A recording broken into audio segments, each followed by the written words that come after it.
여러분 안녕하십니까?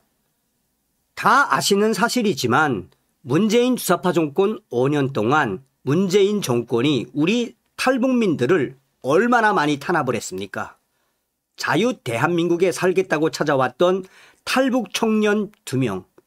문재인 주사파 정권은 그들을 판문점을 통해 강제 북송을 시키지 않았습니까? 그뿐이겠습니까?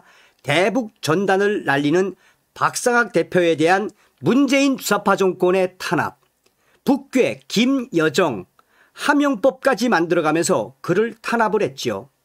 이제 이러한 문재인의 DNA를 이재명이가 그대로 이어받은 것일까요?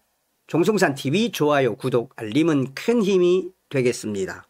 자, 프리덤 조선이 이 소식을 소상하게 전했습니다. 프리덤 조선, 충격, 탈북민은 청와대 출입 불가 대상인가? 국민을 거부하는 진보 정권은 탈북민의 순환 정권인가? 문재인 정권에 이어진 탈북민 배제 논란. 2019년 강제 북송 이후 사상 첫 청와대 출입 거부.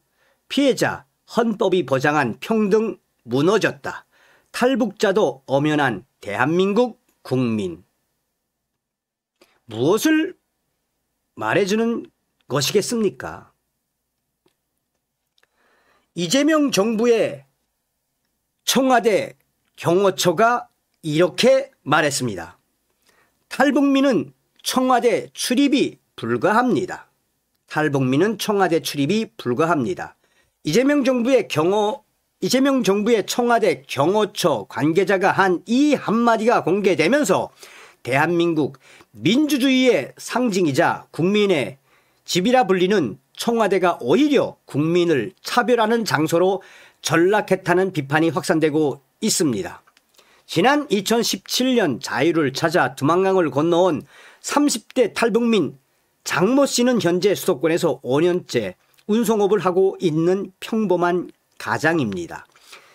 그는 지난 11월 3일 청와대 인테리어 공사에 필요한 자재 납품 계약에 따라 탈북민 동료 4명과 함께 청와대 출입 신청을 했습니다.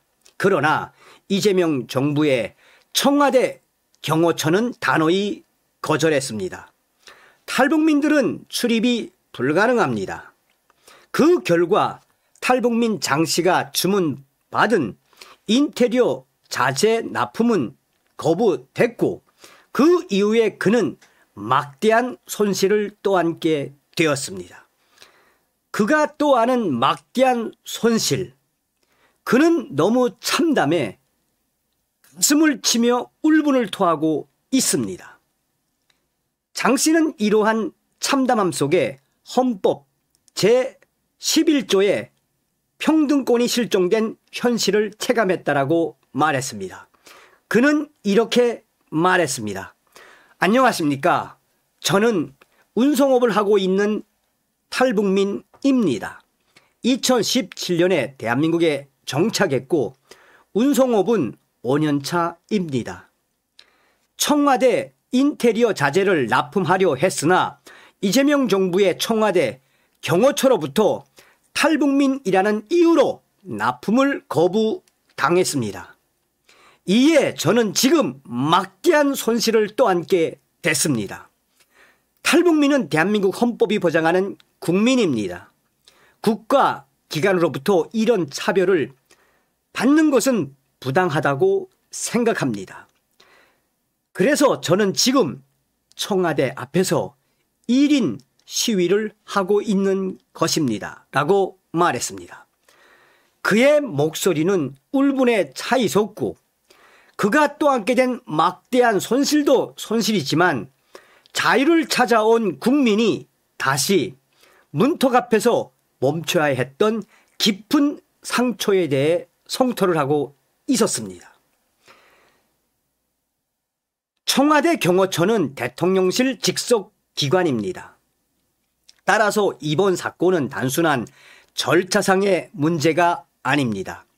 이재명 정부의 탈북민에 대한 인식이 어디에 머물러 있는지를 보여주는 상징적 사건으로 해석됩니다. 대한민국에서 청와대는 민주주의와 국민 통합의 상징이며 특정 신분을 이유로 국민의 접근을 막았다면 그것은 헌법이 보장한 평등 정신을 정면으로 위반한 것입니다. 특히 혐오와 차별을 진영의 우선적인 어젠다로 내세우고 있는 진보 정권이라고 하는 이재명 정부의 청와대의 이러한 태도는 탈북민 사회를 넘어 국민 전체의 분노를 일으키고 있습니다. 탈북민이라는 이유로 청와대 출입을 막은 이재명 정부의 청와대 경호처는 과연 그 탈북민이 떠안게 된 막대한 손실을 어떻게 할 것입니까? 탈북민들은 이번 사건이 민주당 정권 아래 반복되어 온 탈북민 배제의 흐름 속에 놓여 있다고 호소하고 있습니다. 지난 2019년 문재인 정부 당시 탈북해온 21살, 23살의 탈북민 2명에 대해 정식 조사도 없이 그들을 16명을 살해한 흉악범으로 몰아 강제로 북한으로 송환한 사건이 있었습니다. 이 사건은 국제사회로부터 명백한 인권 침해라는 비판을 받았습니다. 그리고 6년 후 또다시 민주당 이재명 정권 아래에서 또다시 탈북민들은 청와대 출입을 거부당했고 막대한 손실을 떠안게 됐습니다. 탈북민들이 청와대 출입을 거부당한 것은 사상 초유의 일입니다. 김대중 정부와 이명박 정부, 박근혜 정부는 탈북민들을 청와대로 초청했고 윤석열 정부는 북한 이탈 주민의 날 제정을 하고 탈북민들을 청와대에 초청해 행사를 한 바 있습니다. 한 북한 인권 전문가는 문재인 정권의 강제 북송 사건 이후 탈북민들은 여전히 완전한 국민으로 대우받지 못하고 있다며 이번 사건은 그 차별이 제도적 차원에서 재확인된 셈이라고 비판했습니다.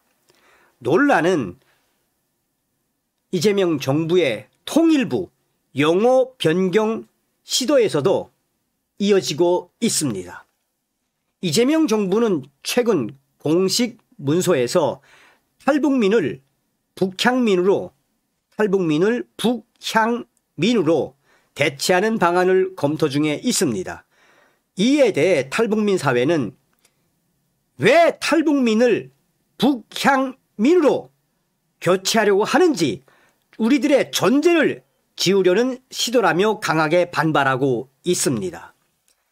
탈북민 단체 자유와 인권을 위한 탈북민 연대는 성명을 통해 이름을 바꾸는 것은 단순한 행정이 아니라 정체성의 부정이다.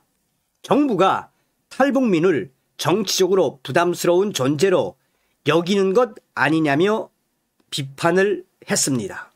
특히 이재명 정부의 정동영 통일부 장관은 노무현 정부 통일부 장관 때에도 북한 이탈 주민 명칭을 세토민으로 명명해 탈북민들의 반발을 산 적이 있습니다.